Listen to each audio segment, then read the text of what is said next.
안녕하세요. 손해사정사 이재영입니다. 보험사고, 보험 지식에 대해서 하나씩, 딱 하나씩만 알아가는 코너를 이어가고 있는데요.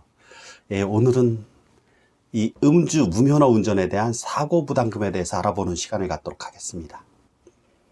이 음주운전이나 무면허 운전은 범죄 행위잖아요. 일반적으로 이 고의적인 범죄 행위에 대해서는 보험에서 보상해주지 않는 것이 원칙입니다. 그런데 문제는 음주운전, 무면허 운전 실제 너무 많잖아요. 이 사례가 1년에 거의 음주운전 사고로 인한 사고 사례가 거의 2만 건에 육박하고 무면허 운전 사고 사례도 거의 5천 건에 육박합니다. 그렇다면 이 사고 피해자들에 대한 구제, 만약에 이를 보상해주지 않으면 피해자들에 대한 구제를 할 수가 없잖아요. 피해자들의 입장에서는 그 가해 운전자가 음주운전을 했는지 무면허 운전을 했는지 알 수가 없잖아요.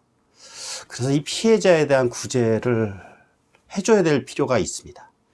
어떤 나라들은 아예 보상을 해주지 않지만 우리나라의 경우에는 일단 피해자에 대해서 구제를 해줍니다.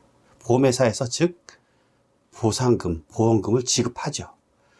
그러면은 이 보험금을 지급하게 될 경우 음주운전이나 무면허 운전 이런 것을 조장하는 꼴이 되잖아요.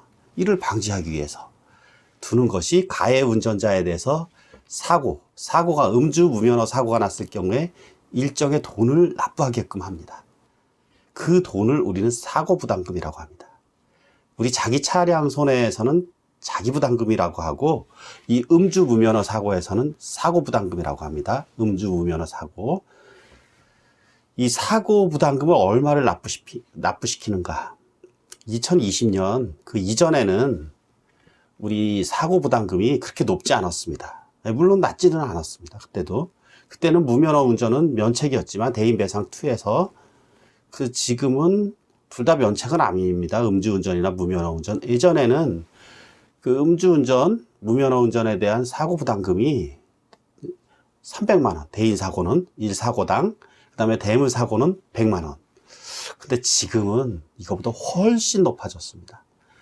이것은 책임보험의 한도 내에서는 사고부담금을 300만 원, 100만 원, 대인, 대물 이렇게 물리는 건 똑같지만 이 무한이죠. 무한. 대인배상 2는 여기서 사고부담금은 대인배상 1사고당 1인당이 아닙니다. 1사고당 무려 1억 원이나 됩니다. 1억 원. 그리고 대물배상에서는 무려 5천만 원. 한마디로 음주 무면허 운전 사고 내면 망하는 거죠. 이거는. 뭐 사고 부담금만 냅니까? 기타 벌금도 내야 되고 여러 가지 뭐 범칙금도 내야 되고 돈 나갈 게 또 피해자와 형사합의도 해야 되고 한마디로 음주 무면허를 하면 뭐 아주 부자가 아니다면 이거 망하는 건데 아직도 음주 무면허에 대한 그 인식이 아주 부족합니다. 윤창호법이 시행됐는데도 불구하고 아직도 음주운전 사례가 우리나라 그 12대 중과실 교통사고 중에 두 번째로 많은 비중을 차지하고 있습니다. 신호위반 사고가 가장 많고 그 다음에 음주운전 사고인데 무려 17,000여 건 2020년에 너무 많이 발생해죠. 사고가 이 정도 발생한다는 것은 사실 음주 단속에 거의 하지 않잖아요. 걸릴 확률도 거의 없습니다. 저도 25년 정도 운전을 했지만 음주 단속 기억에 별로 없습니다. 그렇다면 이런 것을 우리 암수범죄라고 하는데 형사법에서 음주운전 사례는 실제로 훨씬 더 많다는 얘기입니다. 음주운전이 범죄라는 인식 꼭 가지고 오늘도 안전운전 하시길 바랍니다. 고맙습니다. 손해사정사 이재영이었습니다.